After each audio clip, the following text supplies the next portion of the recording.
Roll call, please. Mayor Larkey, Here. Councilmember White, Here. Councilmember Thompson, Here. Councilmember Davidson, Here. Councilmember Pryan, Here. Councilmember Lawson, Councilmember Richardson, Here. Councilmember McCallum, Here. Councilmember Johnson. Here. We have a quorum. No personal appearances tonight. Presentations. 1, Bill Stodgel, Regional Director, American Public Works Association.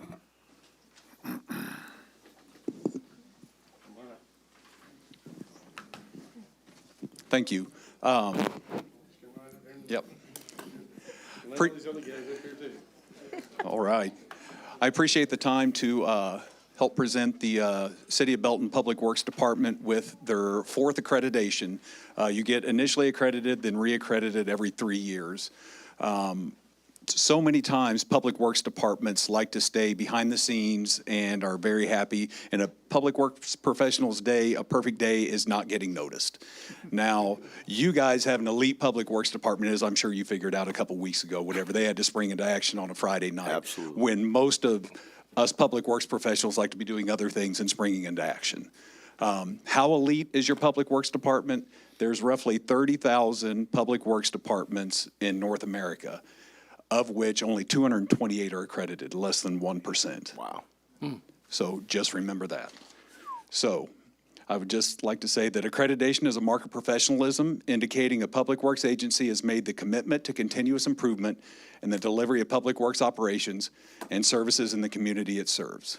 Accreditation recognizes an agency's policies, procedures, and practices which have been evaluated against nationally recognized management practices determined to be appropriate for that specific agency.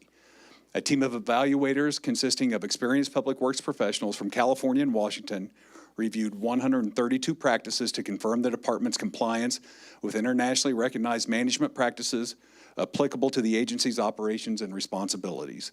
I'm proud to report that the department achieved 100% full compliance with all applicable practices.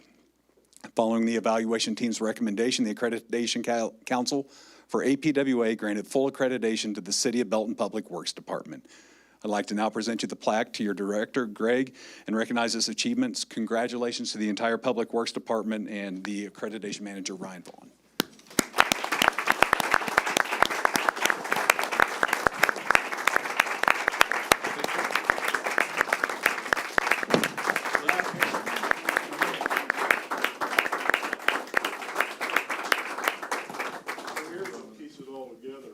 Yes. I'm going to tell you, this isn't a one-person effort. This is a whole team effort. It took months of preparing lots of documents, reviewing a lot of different things we have to go through, going through all our processes and procedures to make sure that we are a top-notch outfit. And I thank all the people, elite people, elite department. And this thanks the effort of everyone in Public Works. So don't look at me, look at them, and look at the fantastic job everyone did. I'd like to thank them all.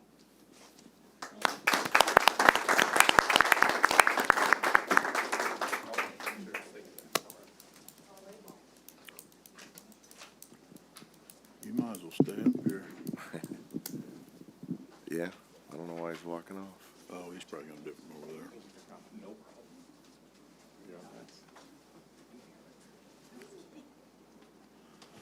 All right, item 2, Safety Committee accomplishments.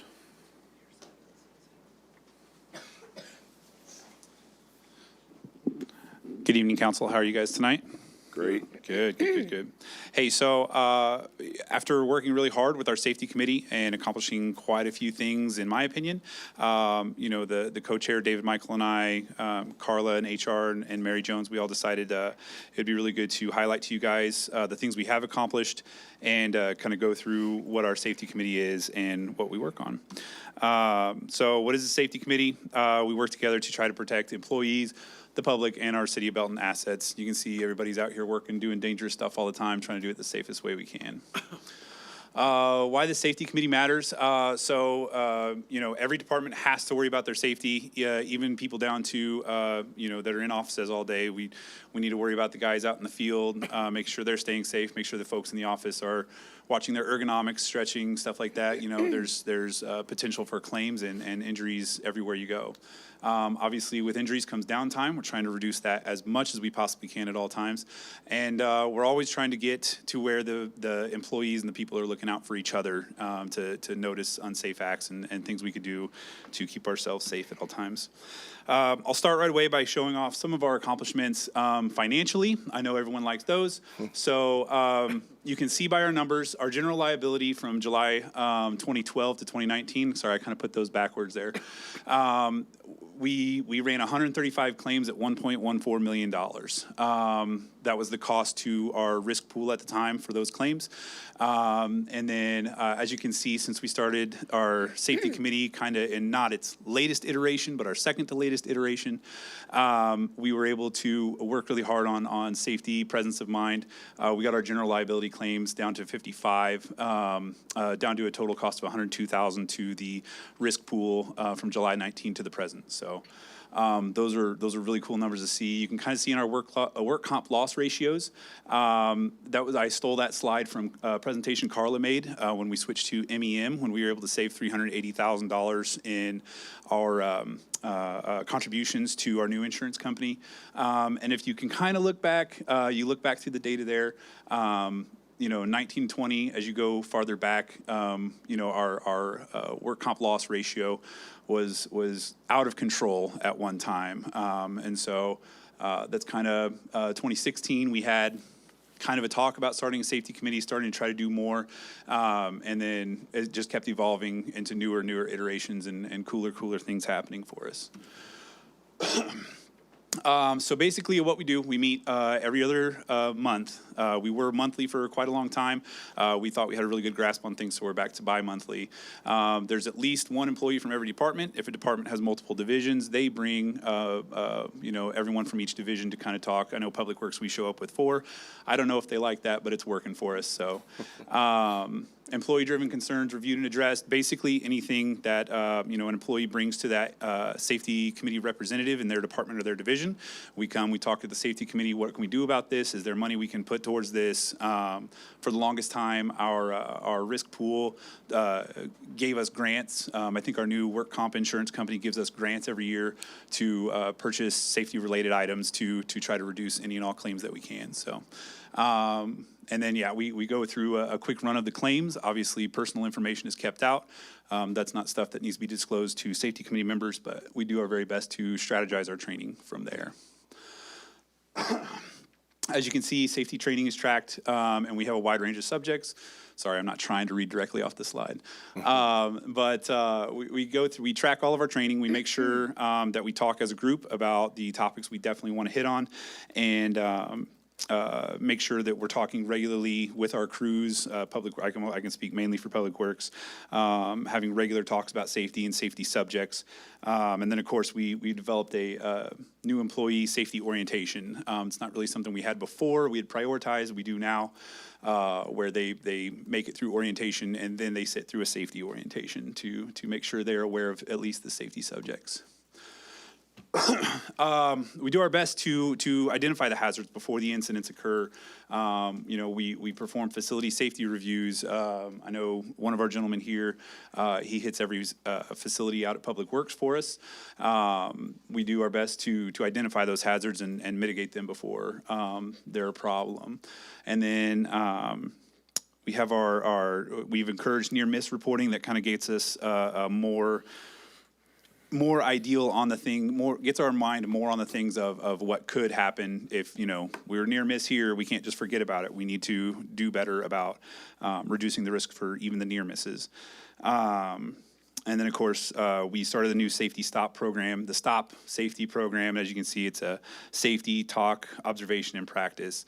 And that is a system where we are taking nominations from people in departments across the city for if they've noticed somebody that has, thought of a safety idea, has introduced, a new policy, someone who is always looking out for their fellow employee. And quarterly, we pick someone as a winner.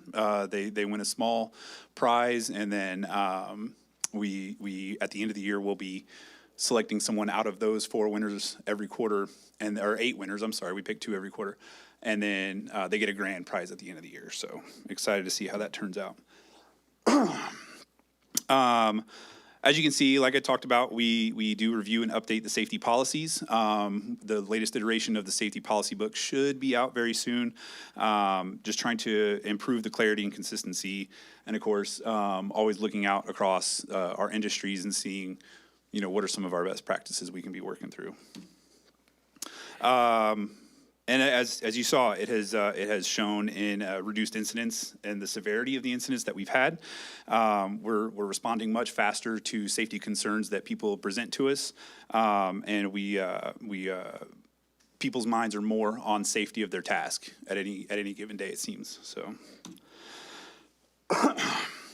again.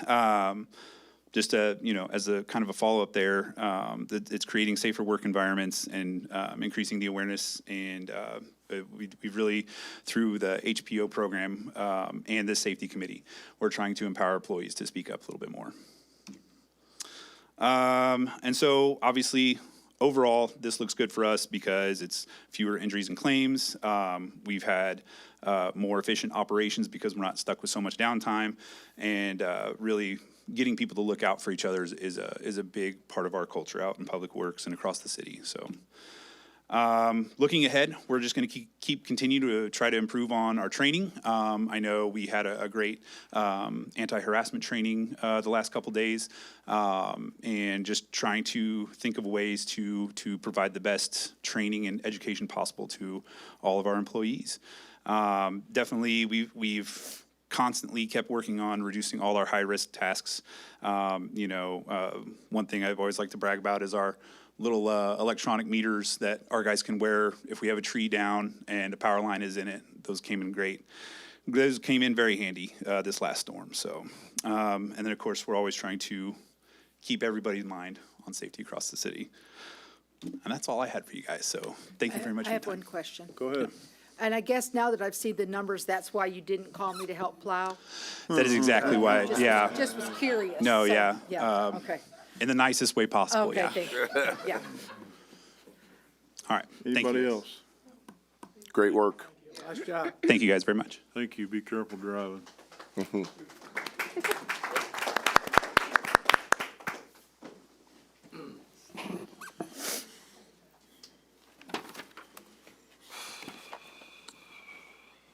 F, unfinished business. Number 1, motion approving final reading of Bill 2026-12.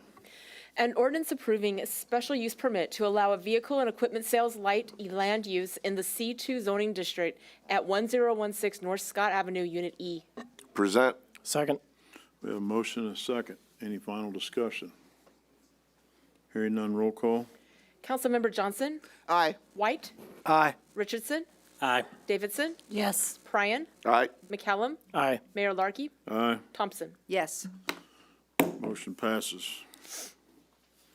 Item 2, motion approving final reading of Bill 2026-13. An ordinance approving the 29th Amendment to the Old Town Belton redevelopment plan to approve the 515 to 519 Main Street project as redevelopment project 2026-01 and to authorize tax abatement as described therein. Present. Second. Motion and a second. Any final discussion? Hearing none, roll call. Councilmember Pryan? Aye. Davidson? Yes. Thompson? Yes. White? Aye. Johnson? Aye. McCallum? Aye. Mayor Larky? Aye. Richardson? Aye. Motion passes. Item 3, motion approving final reading of Bill 2026-14.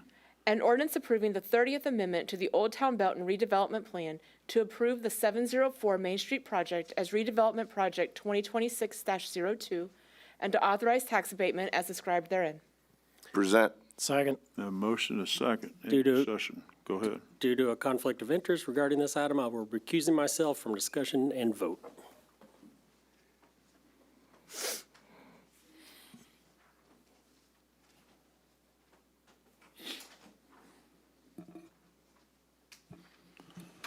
All right, we have a motion and a second. Any discussion? Hearing none, roll call. Mayor Larky, Aye. Councilmember Johnson, Aye. Pryan, Aye. White, Aye. McCallum, Aye. Thompson, Yes. Davidson. yes, Motion passes.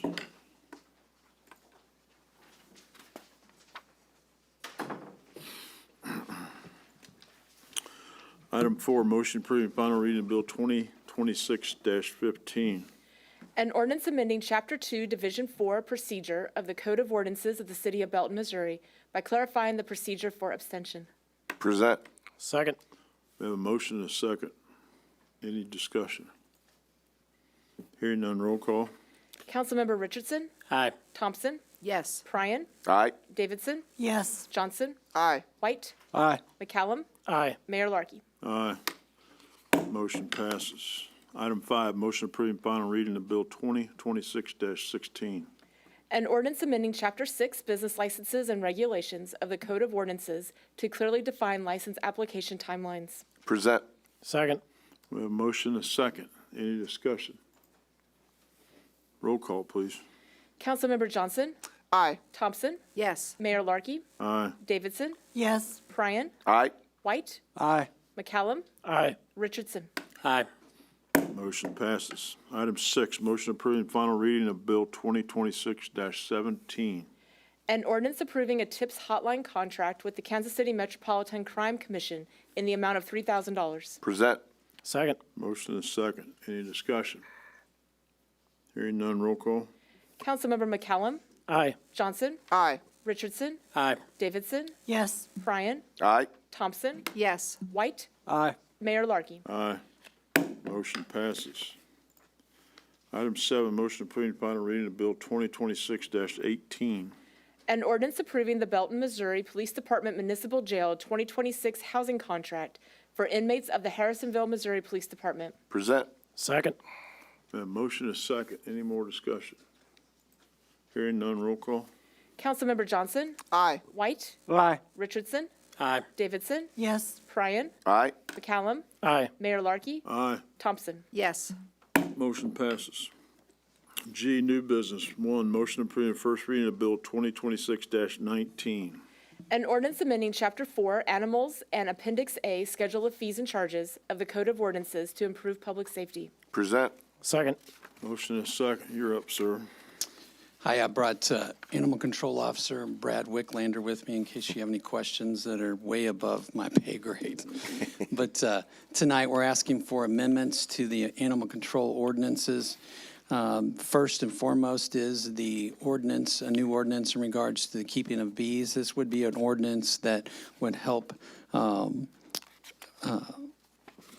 set standards for the keeping of bees within the corporate limits of the city for the purpose of protecting not only the public health, safety, but also residents. The other amendments that we're proposing in this reflect practical enforcement that our animal control officers have noticed over the course of the last several years that would both help them and citizens with clear, concise language that's effective as far as regulations, and then also the fact that these amendments reflect best practices in the animal control industry. And if you have any questions. Any questions? Go ahead.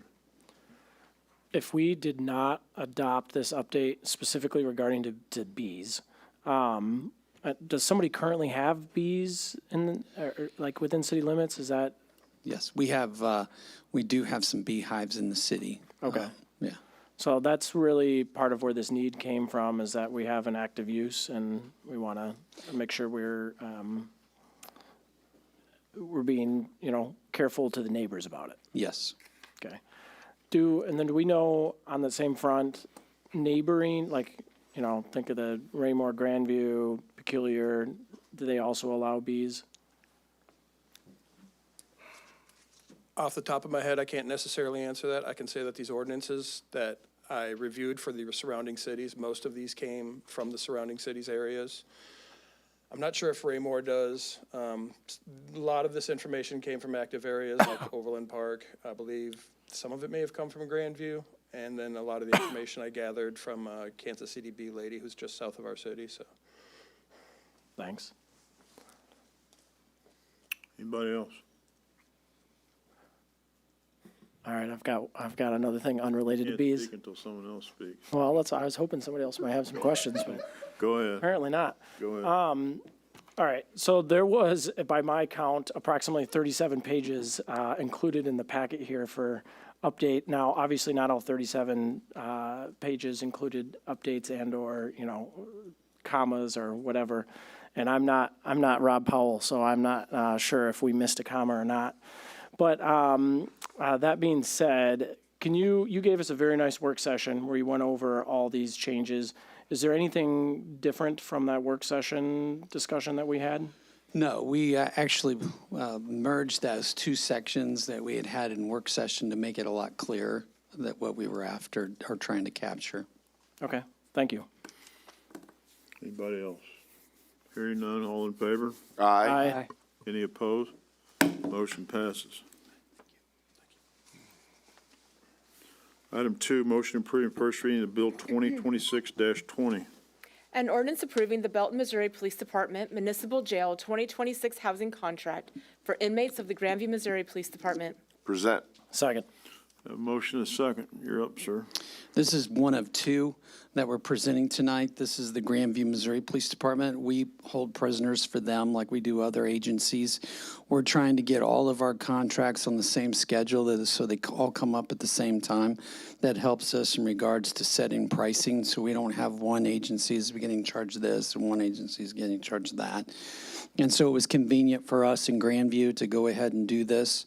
And we're keeping it at the same rate, which is $63.93 per day. That's the same as the other ones we brought before you. Again, this is just trying to get everybody on the 2-year cycle. Any questions? Hearing none, all in favor? Aye. Any opposed? Motion carries. Motion approving first reading of Bill 2026-21. An ordinance approving the Belton, Missouri Police Department Municipal Jail 2026 housing contract for inmates of the Peculiar Missouri Police Department. Present. Second. A motion and a second. And this is the last one, Peculiar. You promise? Police Department. And so it's the same, we're trying to get them all on the same schedule, and it worked out really good for us and them to do it right now. So we scratch all of them get them off the table. Any final questions? Hearing none, all in favor? Aye. Any opposed? Motion carries. Item H, consent agenda. 1, motion non-debatable to approve the recommendations noted. Any member of the council may ask for an item to be taken from the consent agenda for discussion and separate action. Present. Second. We have a motion and a second. Any discussion? Hearing none, all in favor? Aye. Any opposed? Motion carries. Reports and information, communication from City Council. Councilmember Johnson. Just want to thank, again, all of our first responders and all the people in the Public Works Department for all of their hard work after the tornado last Friday. Everybody did a great job, and thank you to the Emergency Management Director for letting everybody know what was happening. I appreciate that very much, and all of your work in coordinating the resources for the community. Appreciate all of the community members who helped out fellow community members who were injured or who had damage from the tornado. The coalition is having a 5K or a sip and stroll this Saturday from 3 to 6 on Main Street. I hope everybody can attend that. The Cass County Community Health Foundation is having their 5K that same day, but that's in the morning and not in the evening. So if you haven't signed up for that, that's always a good thing to raise funds for the community health. Also want to thank the mayor for all his work during the incident last week, and Aaron for coordinating all the communications. Everybody did a great job, and it's much appreciated. Councilmember McCallum. I guess I should have worn my Public Works hat today. I didn't realize we were going to be so heavily focused on our A-team. I know there's a lot that can be mentioned in regards to the tornado that hit town, so I'm going to try to keep it brief and focus on some of the things that were maybe closer to me, but this is not an inclusive list, so please don't feel left out. Claire, Joe, and everybody on the city staff, seriously wonderful job.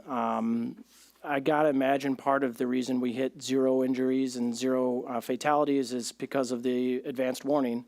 As much as I don't love to admit this, I was on Main Street maybe 30 minutes before the storm, and I can tell you it was dead. There was not really anybody out and about, and it was, it's good to see that the warnings were heeded. I was also fortunate enough, I didn't personally sustain any damage at my house, so I had some time to help with debris cleanup, and so I wanted to give some shout outs to some of the people I talked to as I was part of that. All right, so first off, I want to mention Tammy. So Tammy is one of the residents whose front yard looked like a war zone. She lost a huge tree, and she was outside. I saw her the Monday after.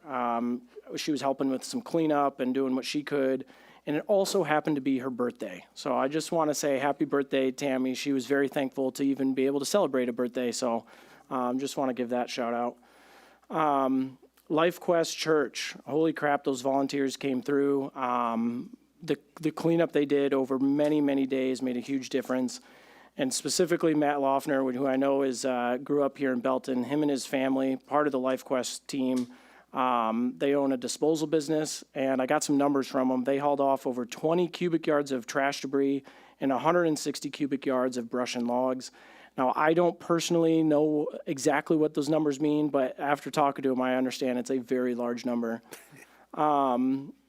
Scooters, man, I saw a lot of food and drink from Scooters, and Jack specifically, the owner.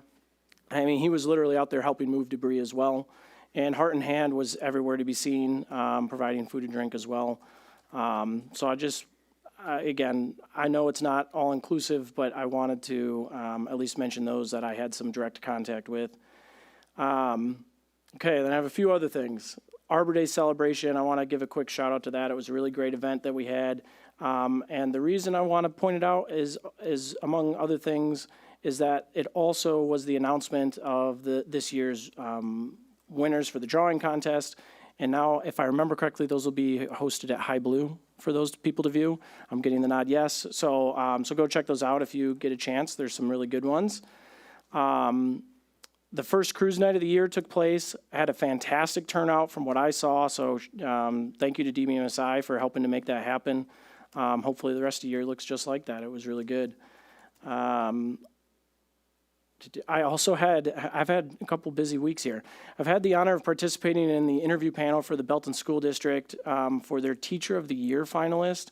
Don't ask me how they picked me. I don't know why they picked such a guy like me. But anyways, the winner will be announced if I got the date right. I believe it's May 4th. Do you know if that's the right date? I know you're not. Okay. I believe, anyways, it should be early May when that winner's announced for Teacher of the Year. So keep a lookout on that. There's a lot of great teachers we have here. And,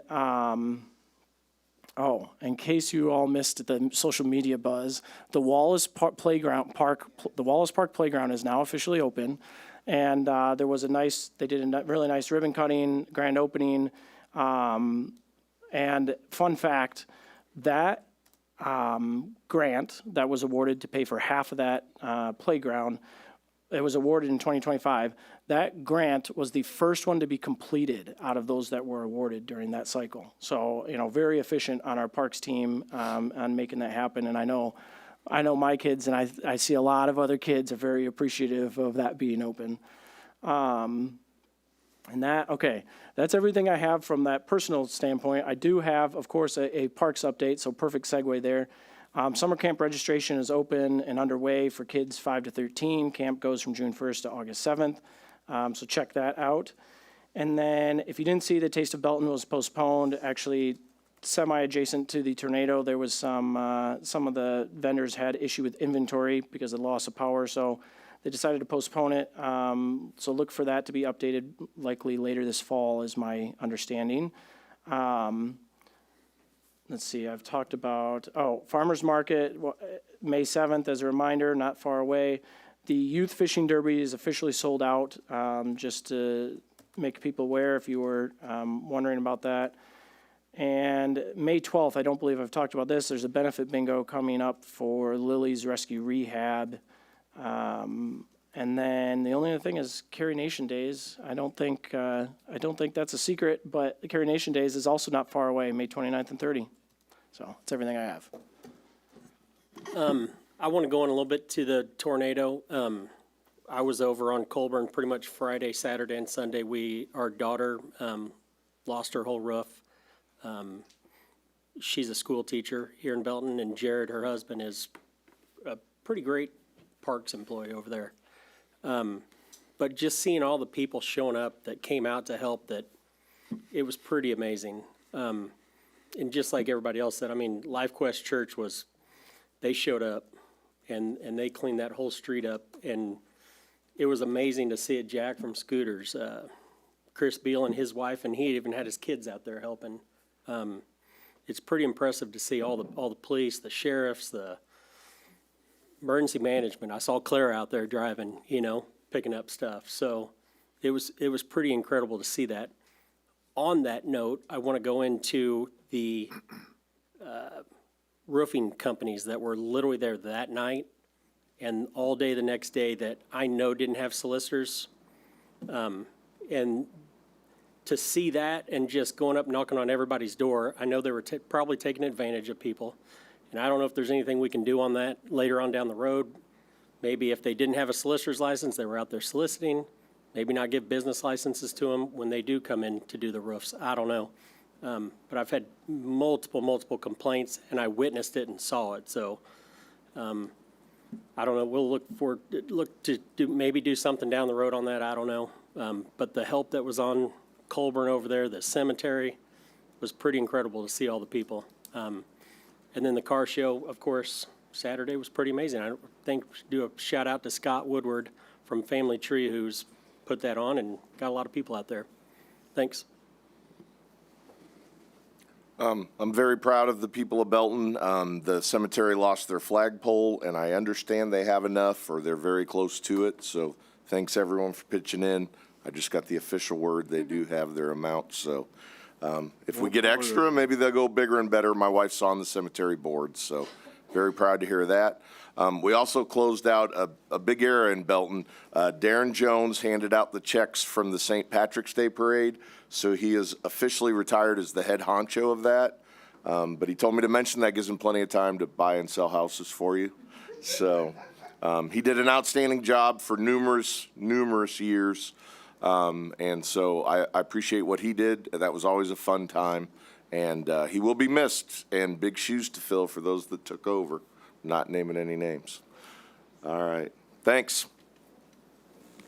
I also attended the park ribbon cutting on Friday, and it was great. I ended up going back later that day with my granddaughter, and she played for a good hour and a half. She had a great time.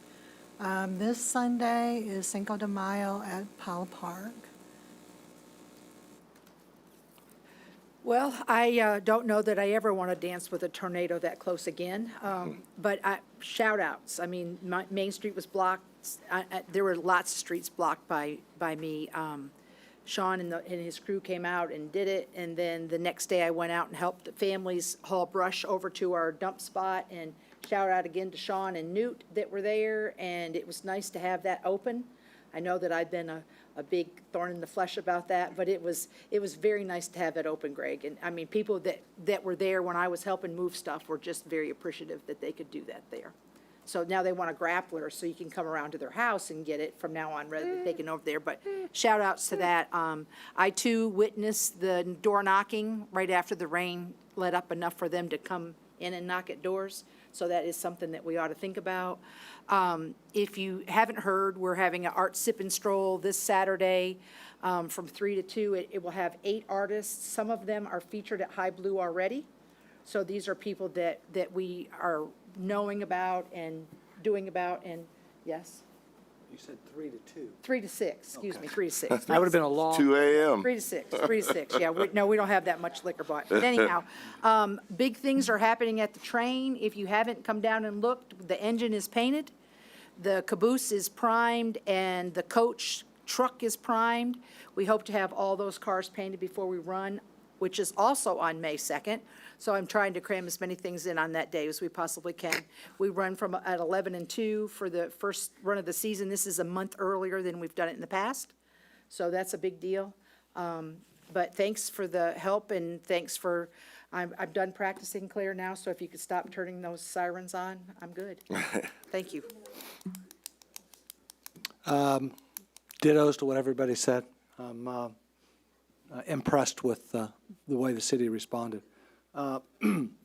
Little different note. I've never ridden in an ambulance before, and I had the pleasure of riding in one as a patient. And it was quite an interesting experience. And I even called the mayor and told him that the two individuals that were there were exceptional. I'm not going to say their names out loud. And I was pleased. So thank you. You did a very good job. And I think I'm going to be done now. All right, I mean, everybody's covered everything. I just want to thank each and every city employee that was responsible for anything to do with the tornadoes and the storms. It just shows you, you know, what kind of city we are. And then thank you to all the citizens, business owners and everything that pitched in and helped, no matter what they did. You know, I'm not going to sit here and name her. I don't have enough time to do that, but we'll do that next meeting, actually. So, but just thank everybody. I mean, it went well. We got lucky. Just shows you how strong Belton are and the people are. So, thank you, everybody. That's all I have. City Manager, you have anything? Mr. Mayor, yes, I do have, regarding the tornadoes and the response to that, of course, super proud of the staff and the reaction that we had. I am asking each of you as the elected officials and anybody in the community who is who knows of anybody who was part of that exceptional response. We are planning to do a proclamation for May 12th to try and formally honor some of the folks that went above and beyond, you know, formally honor the staff members who came in on, with, you know, extra time, without being scheduled, just, you know, jumped in, the folks that came in from the community that helped out. I know there were some church folks and a lot of businesses donated time and money and effort. And so please, if you know of some folks that were part of that response, that, you know, the things that make our community a great community, make Belton what it is, we'd like to try and get them on this formal proclamation and give them their proper due. I know the moment we do this, we're going to forget somebody, miss somebody, and I really hope we don't do that. So I'm asking you to help me, because I was at a lot of places throughout that weekend. The mayor was at a lot of places that weekend. Staff was as well, but none of us were everywhere all the time. And so there were a lot of people that helped, and so we do need to know who they are. And it kind of almost segues perfectly into Public Service Recognition Week is actually May 3rd through the 9th. And so the staff, we have a lot of things planned for our staff throughout that week. And just kind of want to give them all a shout out. And that's all I've got. All right. Item M, items for review and discussion. Number 1, Uptown Development Incentive. Good evening, Mayor and council members. Just wanted to provide a little bit of context as the presentation comes up and right before I introduce Tyler. For the last year or so, we have been working with the developer Petra and Tyler Burke to really talk through not just the rezoning and the development plan that council saw here recently, but also looking at some of the other factors that I know we've talked to individually with council members about, in that this development is a little unique. In a lot of the developments that we have throughout the community, typically we're building a driveway into the major development itself, and so it, you know, entirely sits on private property. This development, because it is an infill development, kind of sits in a little different location where we're actually looking to the developer to build 2 major collector roads through the development and have kind of a much larger public infrastructure lift as part of this overall development in these 40 acres. And so with that, I want to be able to introduce Tyler to talk a little bit about how there will be a public part, the ask that they're making on the public participation side, both to support that public infrastructure, those public roads, as well as some of the other public infrastructure like the stormwater, some of the sewer and other water items that are going to go into supporting this development throughout the life of the development itself. And so happy to hand that over to Tyler for presentation. This is also the opportunity for council to ask any questions of the tools that are being requested by the developer, as well as I know you've got a packet in front of you. There's a lot of data involved in that packet, and I think it's good just to level set a little bit that while we definitely get a lot of information from developers, to have this much transparency and open book about the incentive request and some of the other things, that is a little unique. And so, happy to have that in front of council for any questions and discussion going forward. So with that, I'll hand it over to Tyler. How's it going, guys? Thank you, Mike. Hello. Good to see you all again. I apologize in advance. There's a lot of numbers on here, so we'll take it slow as we need to. So without further ado, I'll just kind of dive into some of the incentive tools that we're looking to use on this project and make it become a real thing. So real quick, we'll talk about the kind of the project history. There is some history on part of the site with some incentives here, so I just wanted to touch on that really quick, reintroduce the project a little bit, and talk about some of the updated phasing and things like that that's going on as well. And then, of course, the actual tools. And then overall, at the end of the day, how does this incentivized project at the end of the day generate a financial benefit to the community, not just, a developer asking for incentives just to make the project awesome. I mean, it's, again, for the community at the end of the day. So without further ado, so a little history on this here. So again, there's a lot of dates and things like that here. So with the Y Belton TIF was originally established in 2007. So the area that you see in the blue down here is actually the northern half of our site.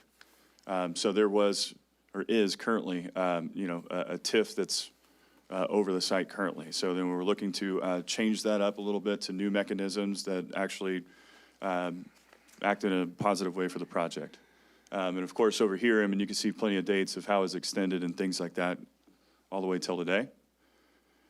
And then some of these project costs. So I wanted to throw that in there just to kind of show, what was approved before. Again, a different mechanism. We're not asking for a TIF tonight or anything like that, but just kind of to show the similarities in project costs between this one and ours, and what those project costs went towards on there. So I won't read all the numbers or anything, but at the end of the day, the total approved TIF, CID, and TDD amount was $35.25 million there. And then the estimated project cost was $146,844 million, and roughly about 24% of the project cost. And then so that was a successful journey there. And then so just that mechanism alone and what it did for the city and how it was successful. Ultimately, it started the project and got things going, and then it brought in real commercial development and national tenants. That's a big deal to bring in those types of national tenants into this area at that time. We all know, Ross Dress for Less, Petco, Marshalls, Party City, Five Below. So mechanisms like this that really gathers national attention when you're able to do things like this. Advanced public infrastructure, most notably Turner Road here. What that was able to do to Turner Road. And again, that's going to spark future development later on down the road. Obviously, it brought in attention from us as well. And then it was actually utilized, for its intended purpose. So that was, success with that there too. So I just wanted to put that out there as far as, mechanisms like this actually work. And then last but not least, probably one of the most important pieces here, it attracted new investment. It attracted us and other developers that want to partner with us on this type of project that we're doing here today.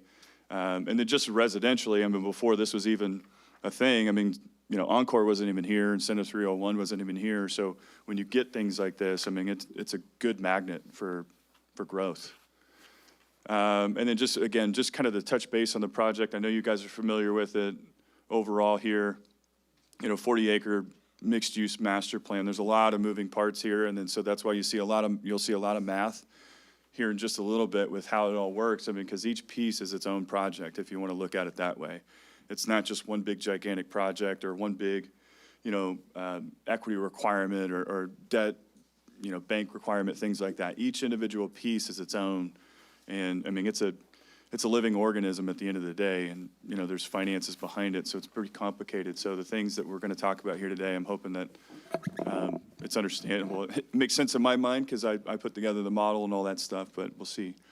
Again, the pretty picture that we see here. So a lot of that infrastructure, as Mike mentioned, I mean, this is public road coming in through here, this windy road that's going to meander all the way up into the northern project here, and then,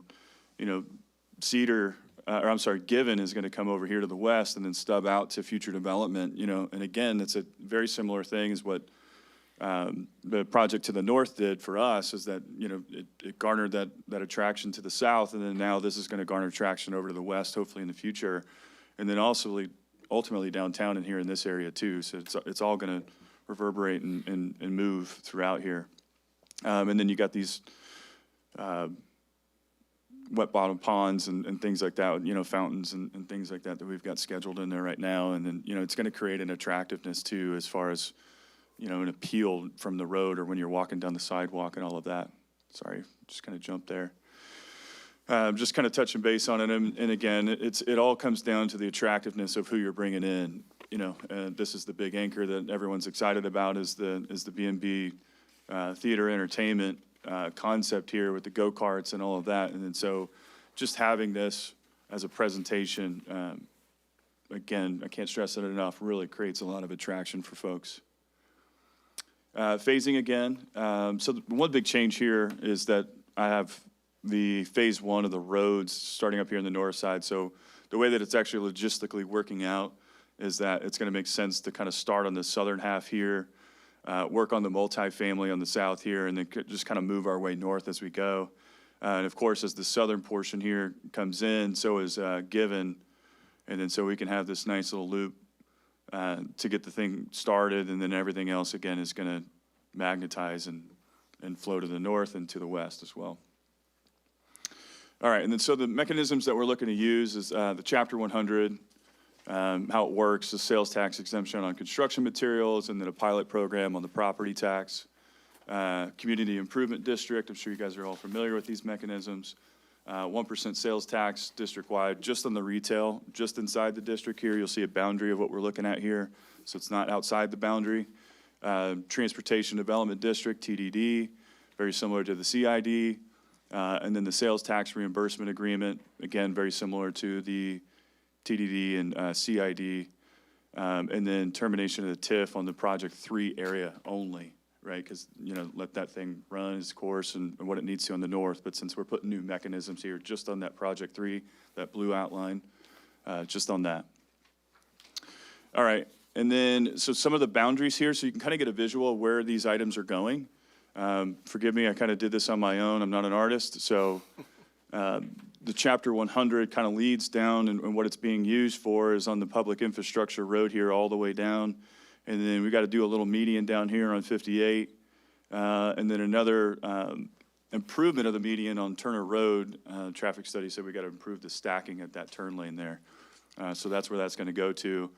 And then you have this overall boundary of where it's set now, is that the Chapter 100 goes around this area up here on the north side. And then you see the pilot programs there. They start in different ranges depending on the use case and what each one needs. And then as time goes on, they increase year over year by 3%. Community Improvement District, the TDD and the sales tax reimbursement, effectively it's just a whole boundary all the way around the entire project site. One thing that's new here that's wasn't mentioned before in any of the previous meetings or anything is that we actually have an LOI out on this right now. Right here on this southern piece, this 1.25 acres here, working with the landowner, looking to purchase that as well. And then also incorporate new pad sites and things like that, new retail and restaurants or what have you there, and include that into the project so it stays inside this whole district here. And then the CID, again, I mentioned 1% sales tax on retail located in here, so only the retail. And then we have a set special assessment, a CID special assessment on each individual unit of multifamily. So those pieces of the development are actually paying into the CID to help actually contribute to all of these public improvements there too, which is something that's a little bit different than what you typically see. It's just something that we wanted to add in there too and made it a little bit more favorable to the success of the project. You're just kind of a typical Missouri statute, 27-year term, TDD. Again, similar action here with everything else on the CID. It just doesn't have the special assessment on the multifamily. Again, you're just using the Missouri statute for the limitation on term. And then the STRA, 1% reimbursement of taxes from the city on the retail located within the boundary as well. All acts very similarly and on a 15-year term on that one, so it's a little bit shorter. You've probably said this before, Tyler. When you did the studies of this, how far mileage-wise do you think you'll be pulling in for the retail stuff? Oh, so it goes a long way. So the big study actually came from the B&B guys, and that retail study that we pulled was pulling all the way from Nevada, some folks. So, I mean, whatever the mileage is on that, and then however far east past Pleasant Hill and things like that. So it's a pretty big radius. So this is also a big attraction in how the project to the north actually really approved a lot of what we were talking about to our investors and future retailers is whenever you look at the data and you see how long folks are staying here, where they're coming from, and I mean, it's pretty amazing. And then you compare it to something like Overland Park, it actually does a lot better from a visit standpoint in many cases. And the reason being is because there's not much else to choose from once you get out south or get out a little bit further southeast until you get to Springfield or Joplin. So we're pulling in a lot of those folks into this county seat. And then when you have, compare it to Overland Park, like one thing that really jumps out of my mind is the visits to the other place, which is just right across the street here. It's a great example, versus to the Tanners off 143rd and Metcalf in Overland Park. It's almost twice the amount of visits. But the reason, and it's successful over there because it's Overland Park and it's Johnson County, but again, you have limitations on your choices over here, but that causes success. But over there, you're block by block, right? And then so that's pretty tapped out. And it's really, at this point, it's difficult to develop in many areas of Overland Park. So again, that's creating that attraction, not just from other developers or anything like that, but actual folks who want to be here and visit. So, yeah. All right, I apologize for how tiny this is, and I hope it. So I'm going to try and, I want to read off this thing because it's difficult for me to read too. Okay, so over here on the left side are all the project costs, again, are by the individual uses, right? And at the very end, I mean, you can see that's a very large number, $223 million of total project cost in all of this. So I'll kind of start from the top. So you get your land costs, which is roughly about $7 million. Just for the land, and again, that's kind of a steal, to be honest with you. But it's still a project cost at the end of the day.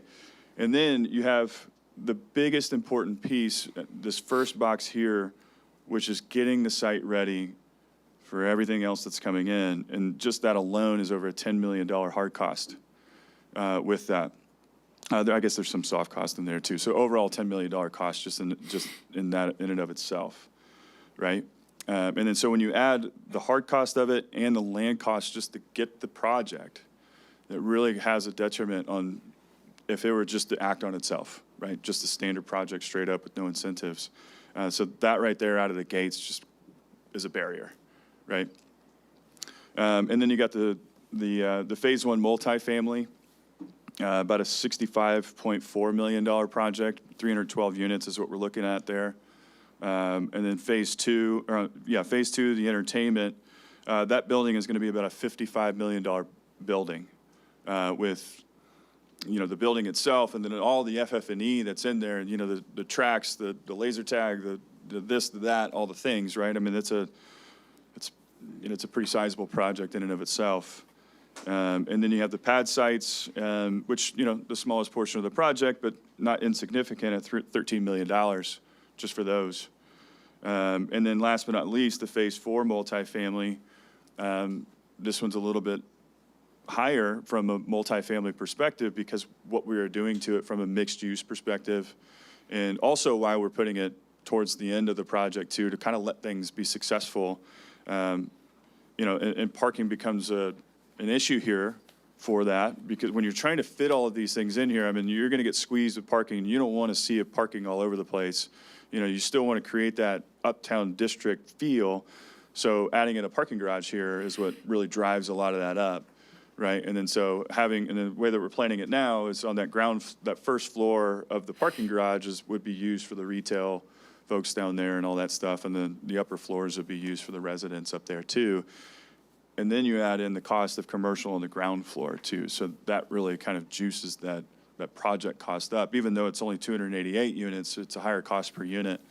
And then so therefore, you kind of need to let the project economics of everything else have success before you can really get to this one. But if you phase it correctly and you let things kind of do what they need to do, it's going to be successful at the end of the day. And then over here in the middle here, I won't dive into each individual line here because it'll bore you. But essentially this shows what the project looks like and the gap in funding that it would need to be successful if it didn't have incentives, right? And again, as I mentioned, just the return, like the yield on cost, right? Basically, the return versus the cost, and what does it give you? Very simple economics there. This is at a negative 16%. Automatically, it's a losing proposition just to get the land ready, right? So that's why I say this is the most important piece, just to get things started, right? And then that has a domino effect with everything else once you kind of get to it, right? So this is probably one of the reasons why this thing is sat for a while too. I mean, because this site, when you drive by it, it looks flat, but when you look at the topo, and then we actually just got geotech back, there's some rock in there too. It's gonna go up, on those things. And actually, a little bit of insight, we just got our cut fill sheet from our GCs. Almost the entire northern site needs to be stripped and then filled in on the south side because it needs to be built up because it's too shallow for infrastructure and things like that. So just that alone, I mean, it just drives up a huge cost to be able to move all that dirt, and there's a lot of trees and things like that. I know we're going to try and keep some, but just that alone. Again, I can't stress that piece enough. And then the multifamily there, I mean, this one isn't needing as much, but it needs the Chapter 100 to be successful. The biggest reason here is that, Belton's still early on the multifamily market, right? I understand we have Center 301 and Encore, but it just hasn't quite hit the mark from the rent perspective, which is fine. It's totally fine because it needs to be affordable to some degree for the folks who live here, but it's still not able to perform like an Overland Park, right? It's always going to be the thing, right? And because the rents over there are 20% higher, right? So then you can kind of get things going. But in order to keep this to where it needs to be from affordability standpoint, it needs a little bit of that help. And then really kind of help the market, really prove itself out even further, which is also the reason why we want to push the Phase 2 mixed-use multifamily back a little bit, right? Just kind of let that multifamily in the Phase 1 do its work. But it's still, the multifamily, as I mentioned, is still paying into that CID, right? So it's still helping that out from that perspective. And then the entertainment, just again, the project cost alone, the risk on this type of project is huge. There's a reason why a lot of movie theaters aren't really working now these days, right? You got to do these extra items in here. I mean, you got to keep folks integrated inside of one building. It's not just that you go to the movie theater. The dinner and the movie thing isn't really what it used to be, right? I mean, I used to do it every Friday night when I was in high school. It was awesome. It's just not the thing anymore, right? So now you got to integrate all of these different tools, if you will, from an investment standpoint inside of the building. So you got to add in, the arcade. You got to add in the laser tag and the go-karts and all of those things just to kind of keep it going. If you look at something like, Dave & Buster's, it does okay and all of that, right? But it's just kind of really good at one thing. And then Andretti's is doing great, but again, it's just kind of one thing with, but something to really look at that is successful and how we're mimicking is Blue Hawk. They have so many different things and they're doing phenomenal over there, but again, at the end of the day, there's still a risk to it when it comes to entertainment, because it's not bread and butter like multifamily or a commercial building. So it definitely needs some help there to kind of get it across the finish line. Pad sites, again, pretty kind of straightforward on those as well, what they need. Again, it comes down to the rents in Belton as well. I mean, it's not the highest tier market of rents, but we also want to make it attractive for those national folks as well, too, to kind of keep those where they need to be with where the market is calling. And again, I just kind of touched on the multifamily, the phase 2 multifamily. I mean, you got a parking garage and ground floor retail, you got to add to it. So this one needs a little bit of fire behind it, too. And then overall, what I kind of did here, just if this was just one huge project, just all blown out all together, just what it would look like. And again, it's a little unrealistic, but I just wanted to see what that looked like. It only generates a 4.87% return. I mean, you can get more in a CD out of that. So you're not going to get any investors if you do something like that, right? So, I mean, you're going to get that comment. I've gotten that comment before on other projects. Like, hey, if I put it into an interest-bearing savings account, it just doesn't work, right? So that was just kind of a little tidbit in there. All right, and then the project costs, where each individual dollar is going to on this, right? So it just kind of flows down the line, site corridors, and don't worry, I have some maps after this to kind of show you visually where these dollars are going, right? And again, it just kind of starts from the top and then works its way down. Acquisition costs around $7 million, and then you have just the hard cost in and of itself, $6.3 million. Do all that dirt moving, all the roads, the sidewalks, the infrastructure, and then soft costs. You got your carry cost and your design team fees and all the things that come with it, and then that total over there, between everything is about $17 million in total just to get the project going. And then you have phase 1 multifamily, the hard cost. This is just for horizontal costs, which are qualified costs, right? So anything that's public or horizontal, it's not anything vertical. And then, so that site cost just in and of itself, $1.7 million. Soft costs, $338,000, about $2 million in total for the qualified cost there. Entertainment, you got a big parking lot there, so you got to spend a little bit more on the parking. So $2.2 million on the hard costs for the horizontal. And then there are some efficiencies that we were able to find, so we were able to save some on the soft cost there, but about $2.5 million just for the qualified there. Pad sites, there's several of them, right? There's 5 sites there, so then inside of those, about 1.7, and then around 300,000 again. Everything kind of flows similarly, as you can see, the costs are similar. And then the big one here is the multifamily mixed use, and that's because of that parking garage that's in there. And that kind of jumps things up as well. And then all told, at the very end, $36.2 million in total. And then so also why I brought up the YTIF, because the YTIF earlier was just about $1 million less than this. But our project cost is 220 versus 146, right? So it's, when you look at it from a percentage of cost standpoint, we were able to find efficiencies in there. I tried really hard to do that, to make it work with the least amount of help. All right, and then visually where these things are going to go, obviously the site corridors are coming down here, and then you have these stormwater ponds, right? Just again, a lot of that cut is coming in up here, and then all of this right here. I mean, we got to dig down 10 feet just to put these ponds in order to achieve what we want to achieve. And then so we're going to have to move a lot of this dirt up.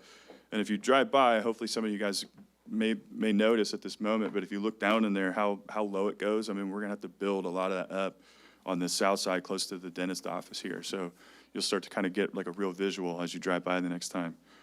And then again, we're going to have to clean up the stream in there. I mean, there's tires, there's whatever in there. I mean, who knows at this moment? I mean, I've seen some fun things in there in our wetland study. All that. I mean, there's a lot of cleanup involved in this thing. And then you have all the public parking on the pad sites that's going in there, and then of course the on-street parking that's going on, within that, and all the landscaping. We have artwork in there scheduled as well. I'd like to, try and find some local artists, things like that, kind of incorporate that.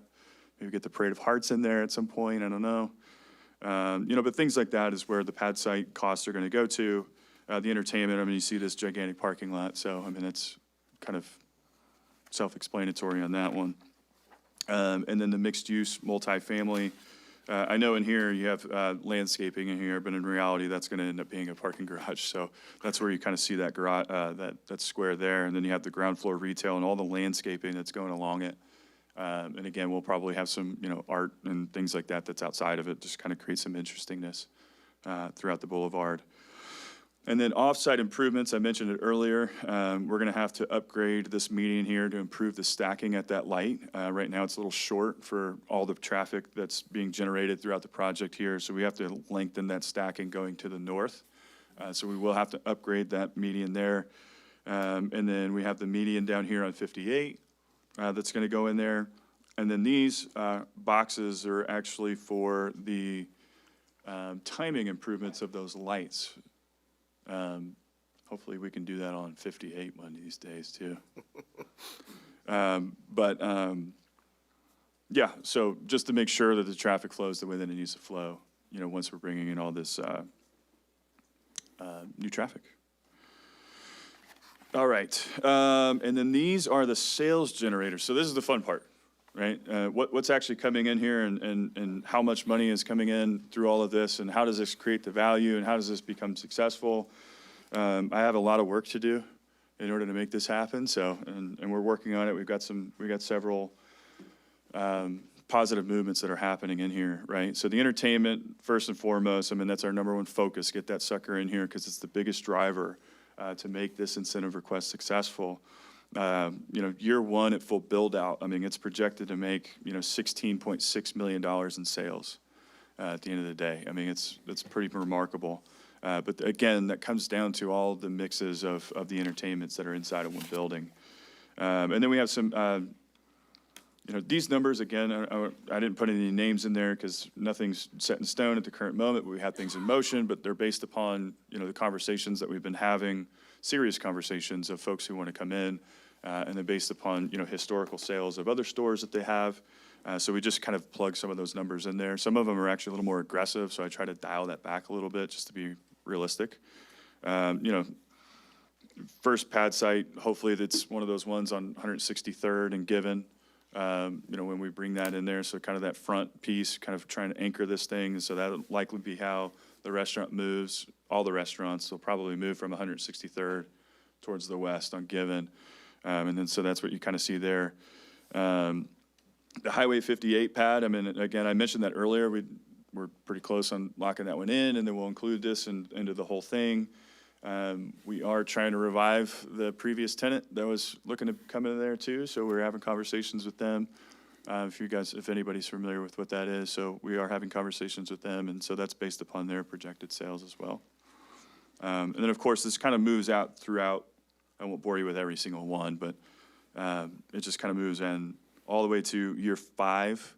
So it's not year 5 of project start, it's year 5 of total sales, right? So year 1 of total sales is probably closer to the mid of 2028 to, 2029. So if you can kind of think of it that way, I know I mentioned in city council, it's probably going to be about a 7 to 8 year project. So that's technically year 5 in the sales generator model here. And then we have what the totals are of each one here. So ultimately, it just equates to those qualified costs, $36.2 million. And then you can kind of see where that is, and then the year time frame. So I know the TDD earlier said 40 years in total. That's a Missouri statute, but it doesn't need to last that long, to be honest with you. So, and then the STRA, 15 years is all we really needed to achieve this in this model here. And then we actually have, this kind of leads into a little bit later what the actual financial benefits to the city are, what it's going to lead into. So out of that, right, so we're capturing things, the city's capturing things, the city's sharing things, but at the end of the day, what is the city going to get from these sales tax? And year 10, I mean, it's showing, upwards to $1 million in that year 10, but at the end of the day, after, 27 years, just on these sales tax alone, about $36.4 million that the city is going to receive on the city side for taxes through the benefit of this project. Just on the sales tax, and then we'll lead into the property tax here in just a minute, and then all of the fees associated, permit fees and all of those things as well. And then that's kind of where we're headed here. And then so the community benefits, I mean, this is kind of a jobs model here. So what jobs are created in this? It's definitely a lot more than what I mentioned in the city council meeting. That was more for like what permanent jobs are here, but I mean, there's construction jobs, there's engineer jobs, architecture jobs, things like that. And then what does that lead into for each individual component? How many jobs it's going to create for each individual component? Again, it's an assumption, but I feel like it's fairly conservative where, I'm modeling out here that there's 3 jobs for every $1 million worth of value in each portion here. And then that leads into, just in construction jobs, 533 construction jobs while the project's going on. And then that equates to $34.1 million in payroll, just from the construction workers that are coming into the circulation of Belton. And then you have your soft cost, your engineers and all of the other folks that are associated with the project, not physically working on it, but somehow working on it. And again, very similar, but we go down to 2 jobs per million. And then ultimately that leads down to 77 jobs created, but these are higher paying jobs. So then over the course of that, you're going to get about $6.3 million worth of payroll coming through this. And then the more important part at the very end, what each component is generating from a job perspective. And then ultimately, we kind of backed it into, estimated payroll for these folks. Some of that I actually used the median wage of Belton, but then I discounted it a little bit. And then it's going to lead down into 626 permanent jobs inside the district alone. And, part-time job, or 189 full-time jobs, and then 438 part-time jobs inside of this when it's at full build-out. And then you kind of flow over here to the total payroll that's being generated just for this is $56.8 million worth of payroll that's flowing through Belton because of this project. And then you add in, I just did kind of the on-site payroll here. And year over year, I mean, it's growing 3% year over year. And by year 10, just anybody who's working inside of this, all told, is $21 million of payroll by year 10, just on site. Just assuming the same job count if it doesn't go up or doesn't go down. All right. And then the population growth. So again, we want to grow the community as a whole from a population standpoint.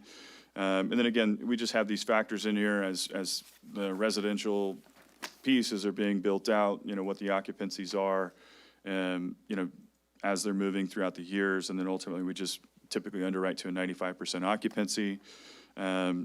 The phase 1 residence is going to be 474. And then same thing for phase 2, applied the same arithmetic there, 438. But then the thing that I really wanted to show was new to Belton, actually new residents, not anybody who's moving into it, who's currently a resident here, but new folks. And we just estimate about 30% of those folks who live in these is going to be new. And then so that equates to about 638 new folks in the town. And then we apply that to new resident payroll.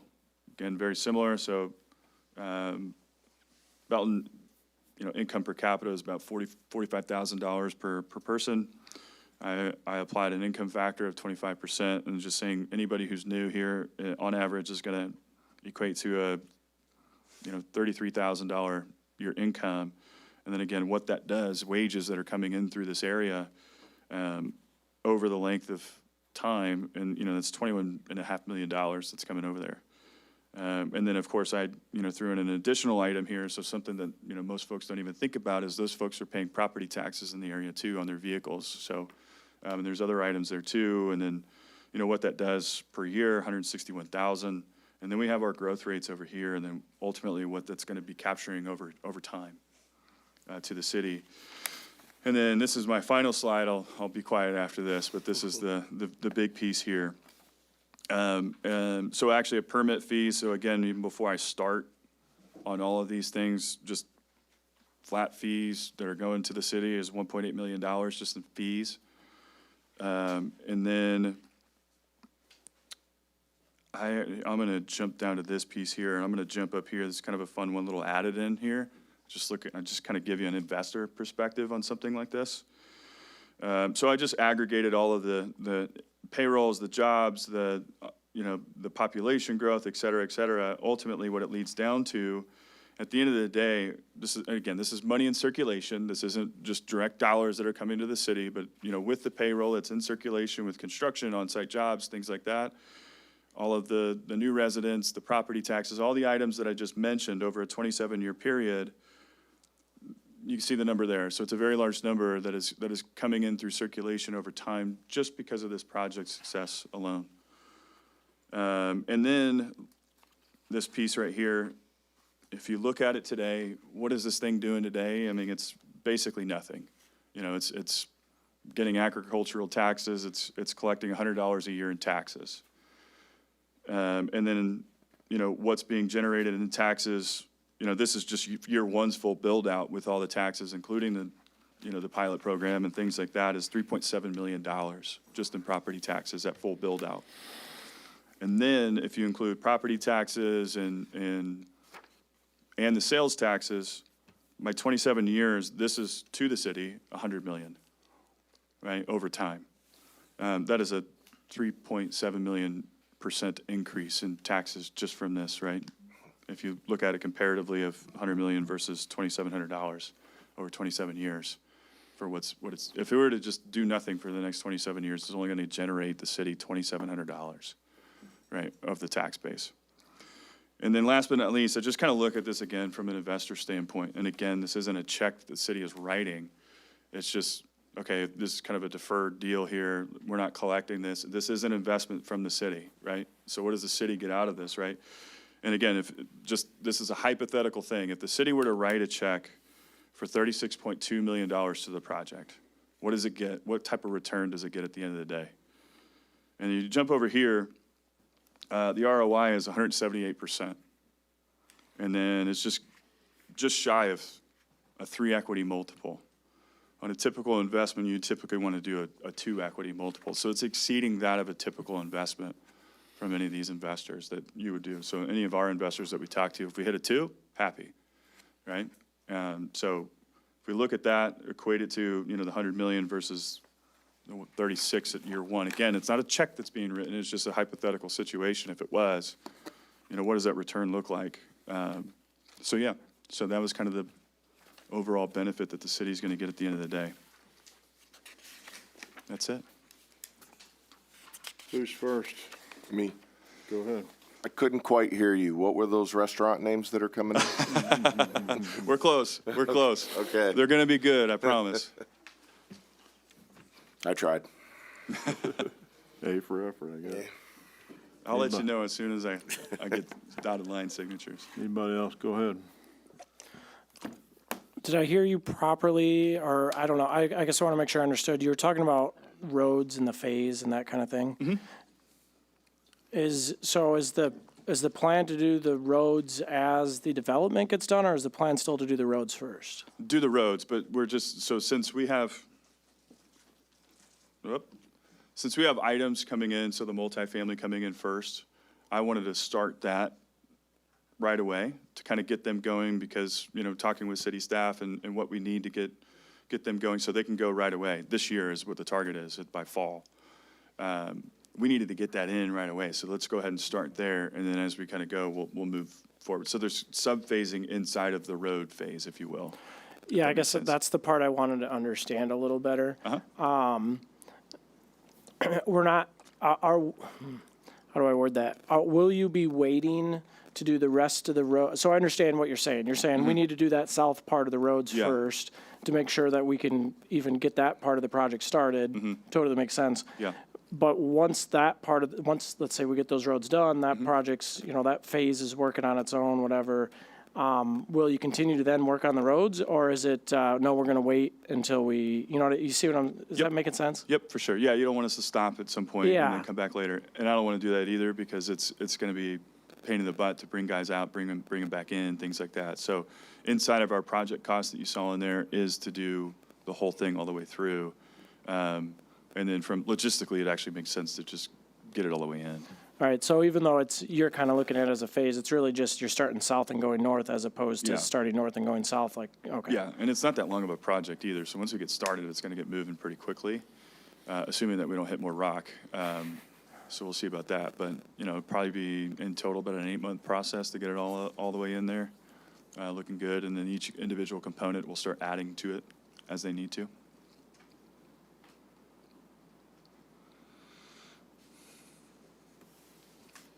Surely, I'm not the only one with questions. Go ahead. When you talk about 638 permanent residents coming in here, have you found that people who live in multifamily are so enamored with the city that they end up buying single-family homes and living here? And that's just kind of an abstract question, Yeah. but, we need kids in school, and we need single-family homes, and I'm just wondering if you've seen that as a norm. Yeah, I think that's kind of a general human behavior across the board, that once you move into an area, you get integrated, that you end up wanting to stay. I haven't actually seen hard data on that, but that's also my assumption. So very similar to what you're thinking there is that, hey, we bring folks in here. Anybody who's new we do an awesome job. They're going to want to stay, especially with the school districts and all the things that you guys were working on earlier today. In the presentations earlier, you have things like that. People are going to want to stay, I would imagine. Go ahead. So this will be coming for us again, so we will be hearing a lot of this again. And so I want to chew on this before I start asking questions. Okay. So just warning you. Okay. And just to kind of provide a little bit of context, you're correct, council members. So tonight, we wanted to just give the broad overview, a reintroduction of some of the tools, and also an opportunity for council to ask questions here at the meeting. But yes, there are a lot of other pieces and kind of some of the mechanisms that we still need to work through that'll all individually be coming back to council for approval. Go ahead. And all of your numbers are basically estimates based on current conditions and what we understand is in front of us right now. Correct. Because you can't predict the future, and we don't know what's going to happen, right? That's correct, yeah. Okay. Yeah. Go ahead. I've been talking about buying that crystal ball, though. Yeah, I really need to get one of those. Me too. Yeah, you mentioned this, but I want to go a little more detail into it. The TDD being a 40-year term. So typically a TDD is in existence for a specific purpose, right? Can you talk about what a realistic time frame on that TDD might be as opposed to that 40-year term? Yeah, so that 27 years that I mentioned is the realistic time frame for that.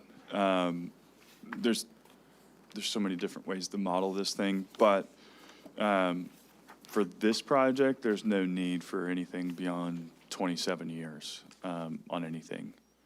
In reality, a lot of that will actually get exhausted before then. Okay. Those costs and things like that. So to Councilmember Johnson's point, everything's projected on today. As we go, project costs will likely increase year over year. Asphalt's up and oil is up and all the things. So a lot of that might actually get exhausted sooner, I would imagine. Yeah. So, and then on that thought process with the TDE and whatnot, I assume then, let's say it gets exhausted in, 15 years or something a lot faster. That's I assume great. then we're going to dissolve that TDD is the plan? Well, go ahead. Yeah. Which means no more, that sales tax would, That is correct, yeah. okay. Yeah. So the more sales and success that this thing is, the faster it's going to get done. Okay. Yeah. And that's, yeah. I was going to say, as we get into these incentives individually, we can put some caps, number of dollars, so that way, they hit that certain amount, then it goes away, that kind of thing. So, and there, we can do stair-step things. There's lots of ways to tailor this to get it to where you want it to be eventually, and that makes sense for them and for the city.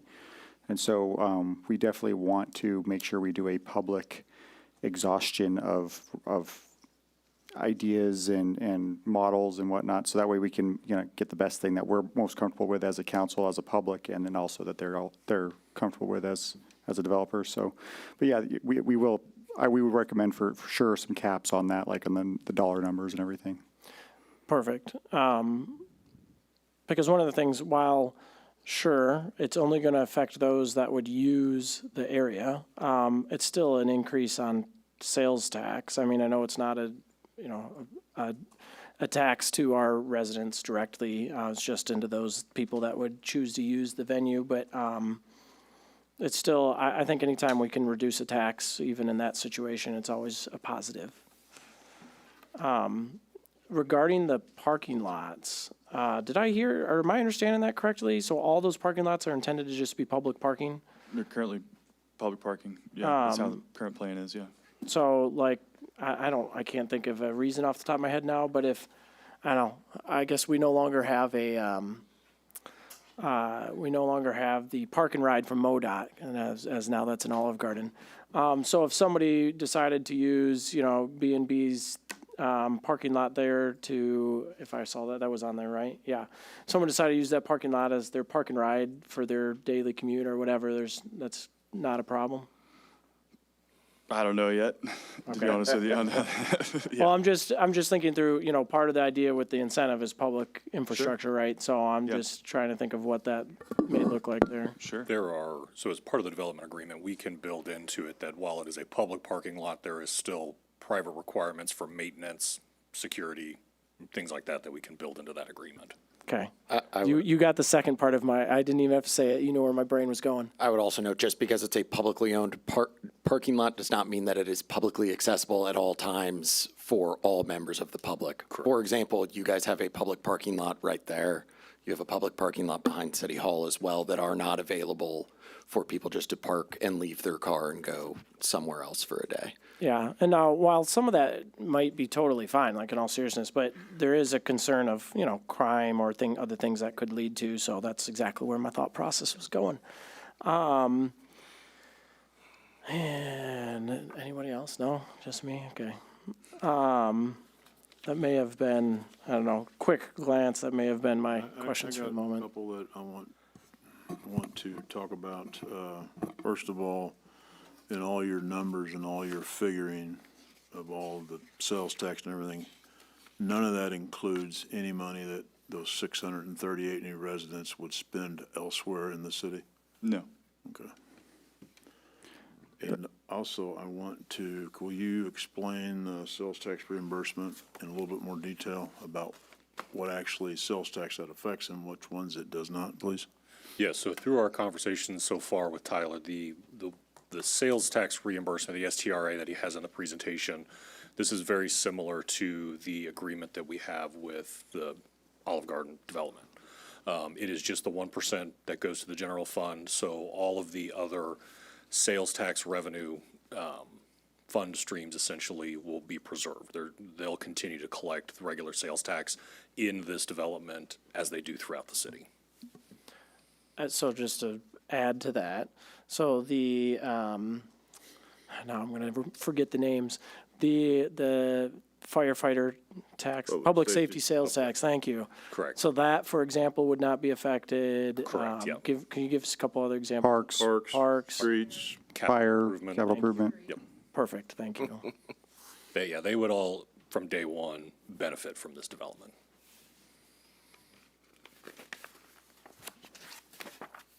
Anybody else?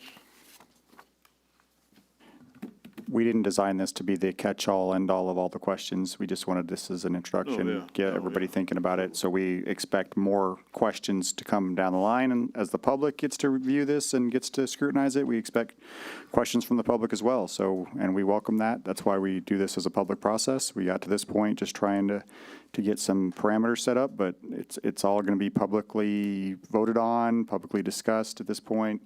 And so, and it's not, there's no rush on this other than we're going to try to keep a formal timeline. But if there needs to be a delay, then there has to be a delay. And that's just the way it would work out. So. You have anything else? Thank you. Thank you, guys. Thank Appreciate you. it. All right, item 2, Belton Gateway, Y Belton Plaza TIF. You're up. I may just stay at my seat for this one, just to introduce David Christie with Christie and Associates here. Just also to provide a little bit of context on this, this is for the Belton Gateway TIF. So this is the shopping center as you come right off 163rd and I-49. One of the conditions within that is it has a list or an appendix as part of that TIF that has restricted uses within that TIF. One of those is, a grouping of those is automotive uses. A request by the developer has been made to remove that restriction from the overall TIF. So we thought it'd be great to have the developer come and make that request to the council directly, since ultimately council will be voting on that TIF amendment. Happy to turn it over to you. Thank you so much. I'm running late out here. I was worried I was going to miss my opportunity to visit with y'all. We've really enjoyed our relationship with the city. Came here in, 2000, started building the Home Depot and worked with multiple administrations. And it's been a great time for me and my family and to live close. I'm a member of Loch Lloyd. So I'm over in this community all the time, and we've really appreciated the confidence that the governing bodies has put in us, our development team, to make these things work. The Gateway project we're planning on, I've met with the mayor and Joe to discuss a strip center that I'm going to build next to Neaters. And I had to do the same thing when I did the Home Depot project where I guess Jose Peppers was originally, and where Dollar Tree is now, to create activity. And the difficulty we've had is we've had kind of a black eye with Neaters. We did the deal with Neaters in full confidence. They were running 45 stores, and I ate there. I liked the food. I think other people ate there, and we discussed it. And they, the Neaters family, and I don't know if that's the correct term, but the people that own the Neaters name basically rescinded their offer to sell the business to these operators that were good operators that ran it. And so they bought it back, and within 75 days, they closed the business, all of them, 45 businesses. Wow. All over, and so it was just terrible. And so nobody could really suspect. I mean, they closed in Overland Park in front of Target. I mean, how does that happen? So, so anyway, it's been very difficult for us to attract additional restaurants. And I moved Olive Garden from Belton Gateway to that freeway site that we acquired from the city to develop that. And because they had approved it originally, and then because of the lack of activity, they said we want to go someplace with a little bit more activity. So I currently have an agreement with Dobbs Tire. It's a 8,800 square foot brick building. Their average store does over $5 million a year in sales. And we're excited about trying to get this along. The TIF agreement, and when we do these things years and years ago, we try to look into the past of what happened. And the previous administration, Mayor Davis, asked us not to do fast food. So we passed on multiple fast food deals to develop those because Belton doesn't need fast food. I mean, you've got plenty. I think we can all agree. So we've been trying to do things that we can create large sales per square foot. I think the Dobbs Tire deal will do, I'm not going to say they're doing it as much as Ross or Marshall's, but it's pretty close of what they're doing in sales. And so we're thrilled about it. It's a $5 million building, and about $4.5 million is what they've told us. So we're excited about making this happen. And I'm here saying, I try to do what you asked me to do. We've redeveloped and finished, working on finishing the development at the Price Shopper Center that I bought at the request of the city to fix that vacancy and put tenants out there. We built the other place, and we're excited about continuing the positive reaction that we're having from citizens and so on.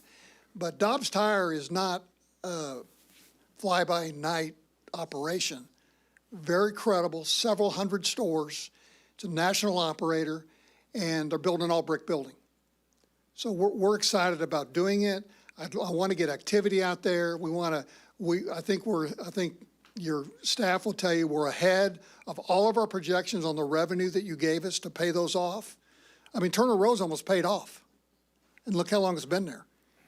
Because we're putting high volume. I did the Old Navy deal. I built Old Navy with no profit.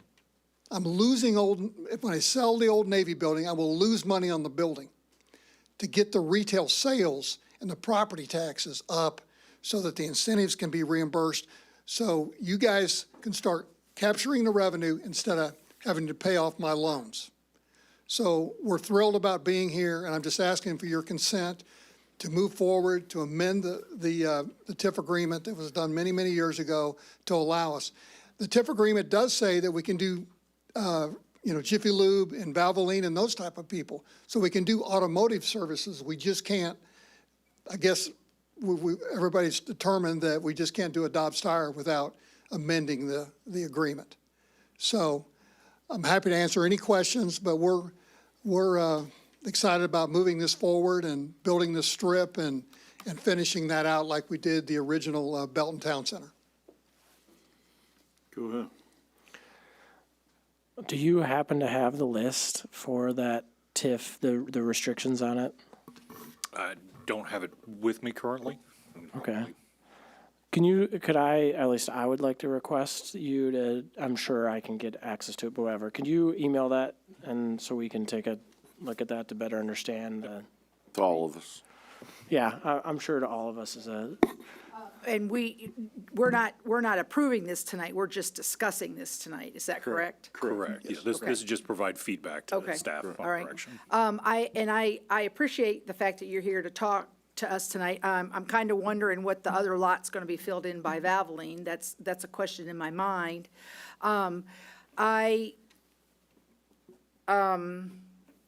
With the new Petra stuff coming in here and all the new excitement we've got in that area, I'm wondering if that's, in my mind, I'm wondering if that's the best use of space for a tire spot there. I think that I have to have way more facts about it, and I'm like Alex, I'd like to see the list. Go ahead. Ward 4, which is there, has been inundated with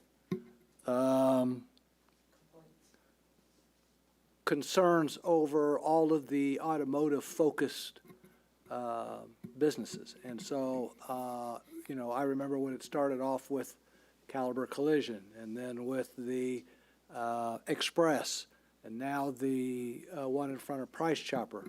And so I'm just concerned about adding anything else automotive in Ward 4. Anybody else? I appreciate you being here and bringing it forward and giving us something to consider. Has there been, I'm going to assume you talked about Olive Garden, obviously that was, shows a different spot and whatever, and, but has there been any other interest that are even, small bites on that area? Very little, and this is what we do. Okay. So I'm really saying, and I'm not making excuses because I've worked here a long time, the fatality of that restaurant on the corner has said something to the national retailers that, is this too far away from residential? Are people using this for entertainment, dining, and so on? And it's really hurt us. Now, I understand that the building is under construction and ready to be put back in play and open as a fast casual restaurant. And that's exciting to us. We tried to buy it. So, and the price was just, astronomical. So, or we would have bought it and fixed it ourselves. So, I'm committed to this project. I'm working on expanding my land acquisition in the area to basically add to the size of the project. So, but I think it's critical that we, and I think maybe Joe or one of us can talk about that later, or you guys can look at it financially, but you should look at how much we paid back. I mean, I understand, and I don't think I'm speaking out of school, that the entire incentive package will be paid off in '28 on both projects. It's pretty incredible. So we have I like the performed. short timeline. I'm sorry? I like the shorter timelines, as I was mentioning in a previous, anyways. Yeah, it's because, and they're Petra's doing an amazing job, but they're building residential too. So the size of the project goes up because it's more expensive than retail, and there's no sales tax. So they're a little bit handicapped. So I think he did a great job, Tyler did a great job explaining the need for incentives to make this thing work. But they've come to us, they said, can we co-develop, can we figure this out? And I said, absolutely. We've been friends, and we will continue to be friends. We want to get this project finished for the city. We want to sit down restaurants out there, and you guys know I can do it. But I think this issue of having this fatality there has just been, I've been doing this since 1979. I know you all can say you don't look that old, Dave. But it's a big undertaking. And I'm working on a nice tenant for the Phase 2 land there. I had lunch with the mayor and Joe, and I said, if the library wants the land next to my retail center, I'll donate the land. So they can go build their own Cass County can build their own freestanding library on ground that they own, as part of the shopping center. So I'm going on the record saying that. We're here, we're team players, and I'm just saying I'd like to get some of these pads developed. I've got 6 pads out there, guys. I'd like to get some things developed. I'm going to do one on the strip, so I'm going to go borrow $4 or $5 million, build a strip. But I'd like to let Dobbs Tire, who does a good job, and I live in Leawood. There's tire stores all over Leawood. There's tire stores all over. It's just a necessary evil, unfortunately. And you guys, the difficulty is, and you guys did a great job changing your ordinance, so if the use changes and the building is closed, they lose the right to go back to the old use. Phenomenal. All major cities do that, and Belton is now doing that. It's great. You lose the right to, if a lube shop or something closes, they lose the right to do it. They got to come back and ask for a special use permit. It's a great idea. So you're trying to navigate that as best you can, and it's very competent thinking relative to that because big cities are doing it.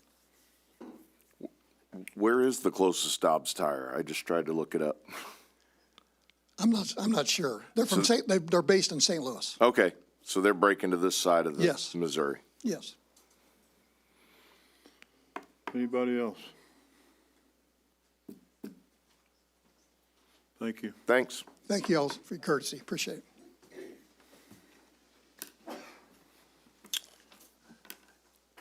Item 3, Wilbur Parish Circle. Where'd he go? Oh, there he is. Thought he left. I thought he was leaving. Just throwing trash away, sorry. Mr. Lee Perez, can you join me? Is Mr. Dakota Sims here tonight, too? Okay. On March 13th, 2026, we received a Contact the City complaint. And Mr. Lee Perez, who's with me, he's the president of Cox Air Systems, is asking for City Council to consider no parking in the cul-de-sac, which is critical to his operations at Cox Air Systems. And this is at Wilbur Parish Circle, right off of North Scott. And so Cox Air Systems is a industrial supplier of fabricated metals. They do stainless steel tanks, staircases, mezzanines, and other large assemblies, and their products are with some of Kansas City's biggest manufacturers like Dots Pretzels, Kellogg's, now Mars, and Intersys. And so they employ 25 union craftsmen, and they support a 47-year operation. Pretty impressive. They're located inside the cul-de-sac there at Wilbur Parish. I'll show you a picture in a minute. But they receive structural steel every day. And some of these can come in 20-foot lengths. They could come on, trucks that have a 35 or 45-foot flatbed trailer. They pull down in the cul-de-sac, they turn around, they then back up in the driveway and offload the metal. It's quite the operation. But the problem is there's other businesses located there on that street, and sometimes the workers park in the street. Now, they have a terrific relationship with all the businesses on that street, especially the ones that have workers that park there. And they will get some of those businesses come and move cars if they're in the way. But the problem is it's on the daily basis, and when they can't get participation, the police department has been involved in going out there maybe sometimes a dozen times a year to try to help get the traffic moved for them. And so I've talked to Mr. Perez and Mr. Sims via email. Mr. Perez is here tonight in case you have any questions, because he's the one that originally brought this to our attention. The other thing is I've been in contact with some of the other businesses, and I'll go a little bit into that. The other businesses, like I said, are cooperative and most of the time, and they can get those personal vehicles moved so they can get the trucks in there, but sometimes it is disruptive to their business. And it's also disruptive because sometimes even the cars are parked in front of the mailbox. This is looking from North Scott down the street. This was a really good day, I would say, because there's only a couple of cars that are in the cul-de-sac, and I'll show a picture of them right now. But you can kind of see that there is a lot, not very much way to park on the north side of the street, but which is on the left. And then on the right side of the street, you have mailboxes and some green space where vehicles can park. This is in the cul-de-sac looking back towards North Scott, and you can see that there's some vehicles parked there on the south side, and that truck right there is inside the cul-de-sac. The other ones are at the leading edge or behind, previous to or prior to the cul-de-sac. Mr. Dakota Sims, he also emailed back when I reached out to the businesses and sent them a letter about the complaint and asked for some input from them. He says that the end of the cul-de-sac doesn't affect his business per se. He is in the building that I'm going to show you here in a minute from the top view. But he says that he would suggest extending the no parking zone not only from the cul-de-sac, but the entire south side of the street leading all the way up to North Scott. He says in particular, they block the mailboxes for the businesses. And the other thing is that there is some difficulty when their vehicles are trying to pull out, and it's a tree trimming business that he owns. When they're trying to go up to the intersection of North Scott, make a left turn to turn south on North Scott, the vehicles sometimes can obscure their view when they're trying to make that left turn on that traffic that is coming northbound. And if you're up in that area, even with the new traffic light, if they do have a green light, there's some speed to them, and they could be on top of you pretty quick, so I could understand that. It's a very difficult area from this view. This is a top view. If we put new parking in the cul-de-sac, that's going to be option number one, and there's some language for that.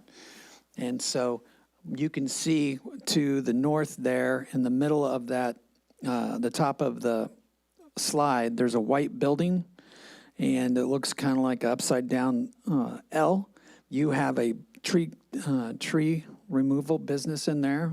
You also have a plumbing company, and then you have one business that's not occupied right now. I talked to both of those individuals, and they say that if we put no parking on that south side, they would have employees impacted from parking in the street, and they would have to come up with some other arrangement. You can see that it's very compacted area for those businesses in that white building, and they don't have a lot of parking space on the property itself. That's why they end up in the street. This slide shows if we were to do the cul-de-sac and then wrap it down and then do no parking all the way back to North Scott. And so there's just option 1 and option 2. And so if you'd like to hear from Mr. Perez, he's here if you have any questions. Go ahead. Is option 1, who's putting in that parking lot? Wasn't option 1 the additional parking? No, the option 1 was just to do the cul-de-sac as no parking. Oh, I then- misunderstood what you're saying. Okay. Yeah, we're, So, yeah, no parking lots. That'd be, impact the businesses in the cul-de-sac. and which business was stating that they might be impacted by this? It would be the tree trimming business and also the plumbing business. And I think it's because they have vehicles that they get out of the property in the morning. Their employees park on the street. They then go to the business and then leave for the day, leaving their vehicles in the street. Yeah, I guess what would be a remedy for them? If we were to just do the cul-de-sac and then they would have the rest of the street to try and park, that would probably be a remedy for them. And so the tree trimming business I talked to today, they said it'd be 1 or 2 cars at most, and then 1 or 2 cars for the plumbers would be able to park on the street. Cul-de-sac, to be frank, is all that really inhibits our business, so we would be fine with that. Question? Go ahead. So there was I heard a complaint about trying to turn onto North Scott, and that they couldn't see because of, what was the reason? Vehicles parked there, I believe. Vehicles parked so could you, without taking them all away, could you stop just the vehicles by parking close to the intersection at North Scott to help with being able to see, so the danger goes down a little bit? Yes, we could take care of a little bit of green space right there prior to, right off North Scott as you come down the street to that first apron.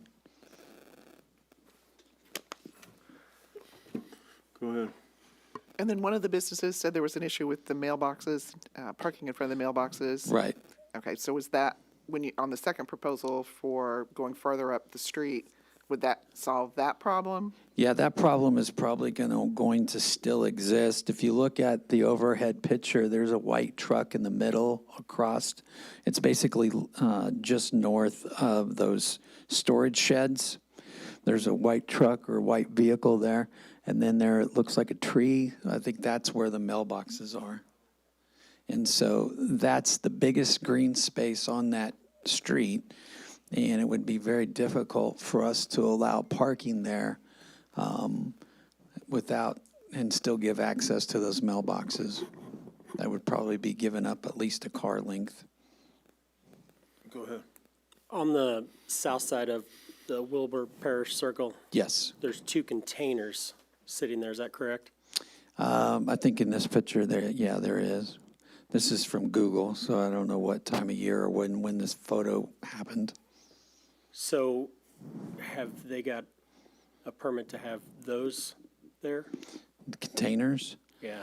I'd have to go drive down the street. I wasn't particularly paying attention to that today or when I took the original photos, but I can go back and look at that. But if there was containers, that would be between us and codes. And not in that, but that could technically be used for parking, it looks like to me, couldn't it?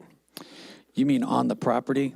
Yeah, because it looks like it's either paved or gravel or something there. Oh, on where the side there? containers are. Okay, yeah. On that I one do. side of the building? I got a feeling from what my discussion was with the businesses in there, that currently is vacant. That's the part that's currently vacant. Correct. I don't think there's vehicles there now or Yeah. containers. I think that's an old picture. Oh, is that an old picture? 'Cause Yeah. I was looking at it on the map also, so I was Yeah. just like, That was one- that could be used for parking. And that was I one of would the things I think. was going to ask, is there is some space there. I don't know who, do we know who owns that space in between that building and the, Yeah, I on don't the know north side there? the ownership of that building. Maybe they rent I don't know if they could work something out with the property owner or, Because it seems like there's opportunity for more parking there. What I hate to do is impact another business's ability to get their employees there or whatever, to solve one problem, create another one kind of a thing. The other, now that Markey Parkway exists, there's no other way to enter into Cox Air. I know presently there isn't, but there isn't an opportunity for another, driveway in off like Markey Parkway or something like that. Not without a very large financial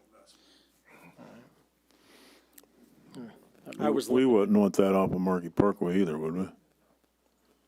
no, that would actually probably be very close to the intersection. Yeah, we wouldn't want that off Markey Parkway like that, would we?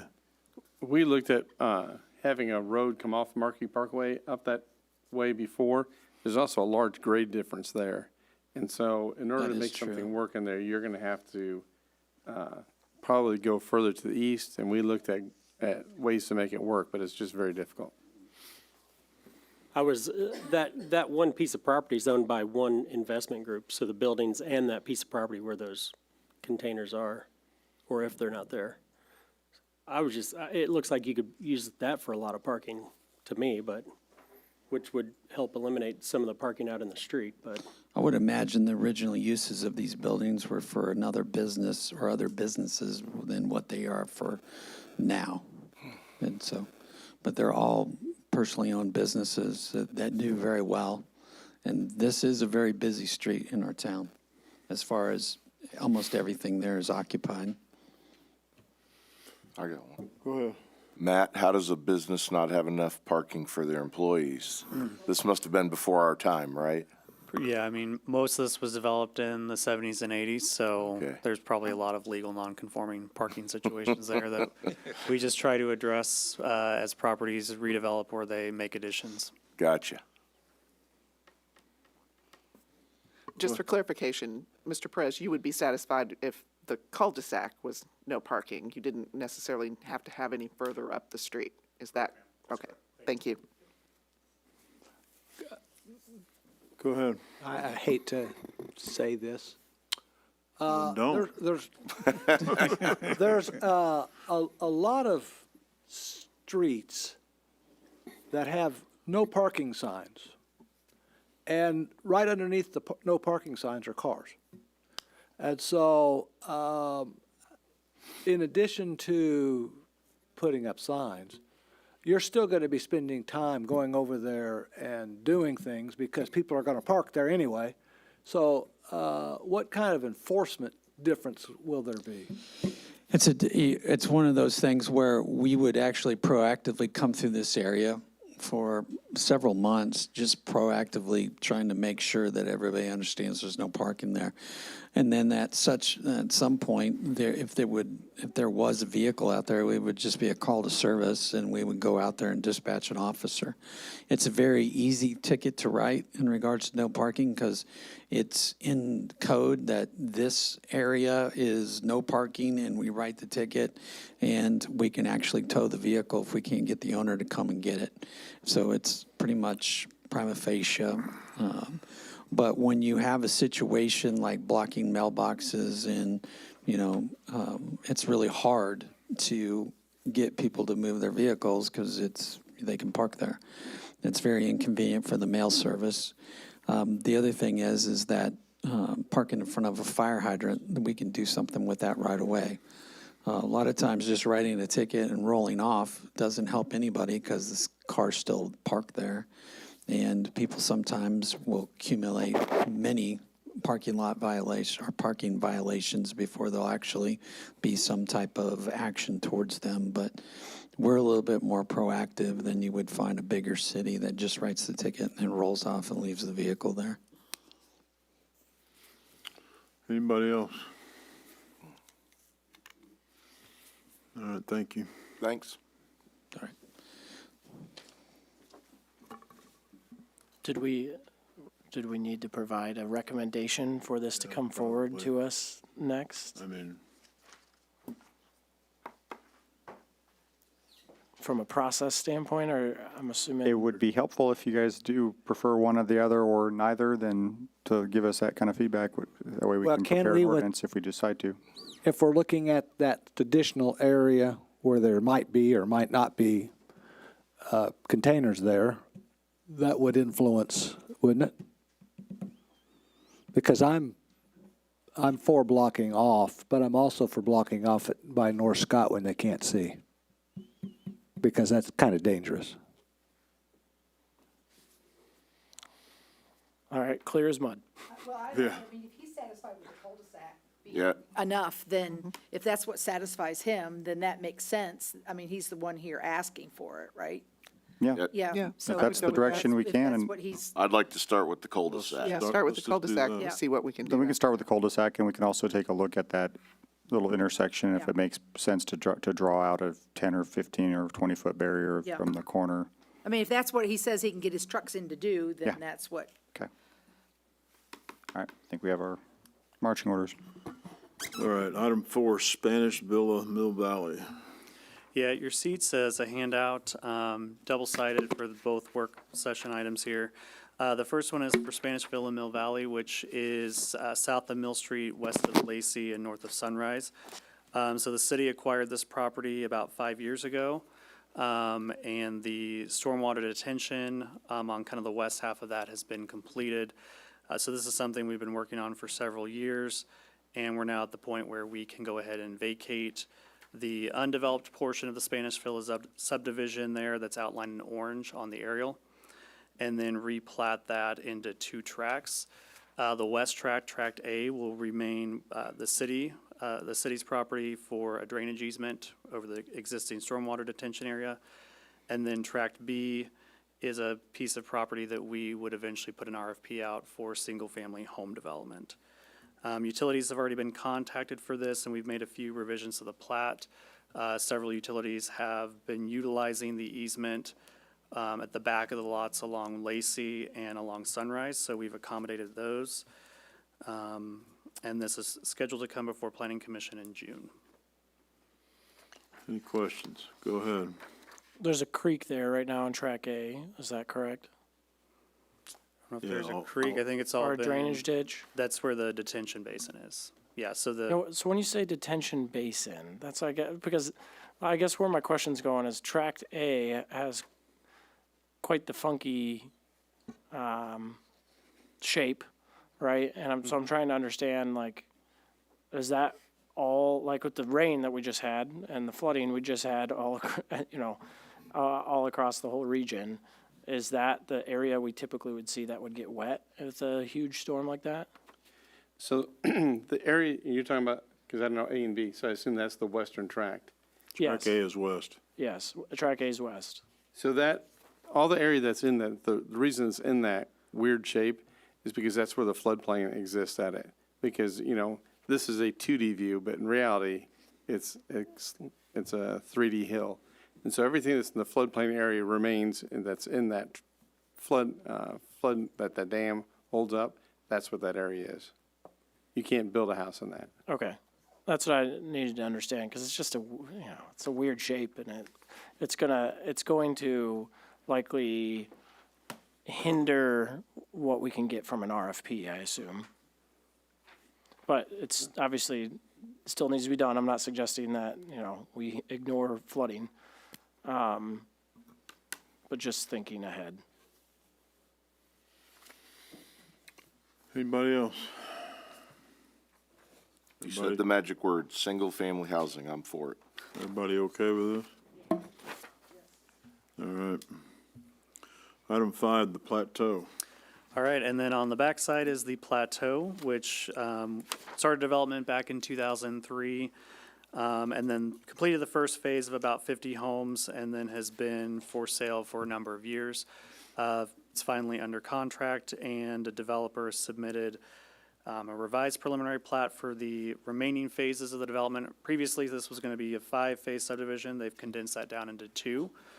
180 single-family lots, 101 phases, 101 lots in the first phase, and then 79 in Phase 3, which will be the second phase for the revision. They are adding amenities into the project in Phase 2, which would include a sports court and a playground. And then they will also be adding trail connections to a new city trail that's adjacent to the creek there at the northeast corner of the property. That trail has been in our long-range trail plan for about 20 years, and eventually that trail will connect up to Cleveland Lake and the Dryden Nature Reserve. No modifications to lot sizes, so it's not going to go through any kind of rezoning or PUD process. There are a couple of minor things that they're requesting with the preliminary plat revision, which includes reducing the front setback from 30 feet to 25 feet along the cul-de-sacs, and then an increase in the building coverage from 25 to 40%. And the reason for that is they have a few larger home footprints that they would like to use. And just for reference, on the minimum 8,400 square foot lot, that's a 3,300 square foot footprint. So they are looking to build larger homes here. They are not joining in with the Plateau HOA. That was basically the HOA is now controlled by the residents as opposed to the developer. So these new phases will be under a new HOA, and they're going to revise the subdivision name with the final plat, just to avoid that confusion. So this comes before Planning Commission next week, and then we anticipate having a final plat that would come before council sometime later this year, and hopefully home construction will start next year. I just have one quick question. Go ahead. I'm getting all of a sudden, a lot of people really fussing about the playground that's on Sycamore that has 2 swings and a slide, and it's considered a playground. And are we holding them to a higher standard of more than 2 swings and a slide? Yeah, our goal with any single-family project going forward is that it has to be a commercial grade. Well, these are Swing commercial set, grade, but they're 2 swings and But a yeah, slide. there's not necessarily a minimum design standard, unfortunately, in the current code for those, but we can work with the developer on bringing forward a playground that fits the needs for 180 homes. Okay. Is that something we should consider putting in codes? Those are things that we are looking at with the development code update, is having a little bit more specific requirements on amenities. Okay. Go ahead. It all sounds really good. Can we get them to also do Timber Creek and finish that area? So we have talked to any developer that's looked at the plateau. We've also provided them with the contact information for Timber Creek. I would imagine that if this is successful for them, that they will be interested in that as well. That's a nice, that's a nice area, and it sounds like that they want to do is, well, like Mr. Prine just said, the single-family homes, you got us sold, yeah. I have concerns with the HOA being separate. So we met with both the developer and the current HOA, and the HOA was not interested in, The current one. yeah. So the developer and the HOA had a few different conversations and could not come to an agreement on joining together. I just think that's gonna be a problem in the future. So.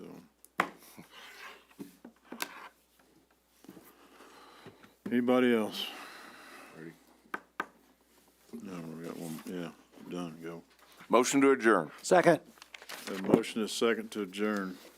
Any discussion? Hearing none, roll call, please. Or, what, all in favor? Aye. All any opposed? We stand adjourned.